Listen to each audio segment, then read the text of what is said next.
Սիրելի հայրենակիցներ, բարև ձեզ։ Հայաստանում վերջի ժամանակներում ուղղակի քաղաքական հայտ ներկայացնելը արդեն իսկ հանցագործություն է եւ ընդհանրապես կարիք չկա խորանալու, թե ինչի մեջ քեզ կմեղադրեն, քանի որ քաղաքական հայտ ներկայացնելը, երկիրդ ավելի լավ պատկերացնելը, ավելի լավ երկրի ապագան տեսնելը արդեն իսկ հանցագործություն է համարվում այսօր Հայաստանում։ Սակայն սա հենց այն որոշիչ բանն է, քննությունն է, որը տարանջատում է այն մարդկանց, ովքեր պատրաստ են գնալ այդ բարդությունների եւ այն մարդկանց, ովքեր ամեն բարդությունից խուսափում են։ Մենք պատրաստ ենք այդ բարդությունների, միշտ պատրաստ ենք եղել եւ հիմա էլ ենք պատրաստ եւ մի անգամ ասել եմ, մեկ անգամ էլ կասեմ, ավելի մեծ պատիվ է մեր պայքարի համար գտնվել ճաղերի այն կողմում, քան այս կողմում։ Հայաստանը լինելու է մի երկիր, որտեղ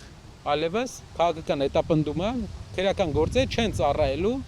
մարդկանց քաղաքական գործունեությունից հետ պահելու համար։ Այսինքն չեն բացվելու նոր քրեական գործեր, որպեսզի մարդիկ քաղաքականությամբ չզբաղվեն, այլ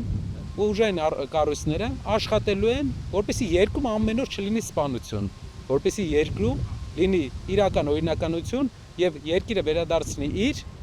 ամենաանվտանգ երկիր տիտղոսը, որ ունեցել ենք մեկ տարիներ շարունակ։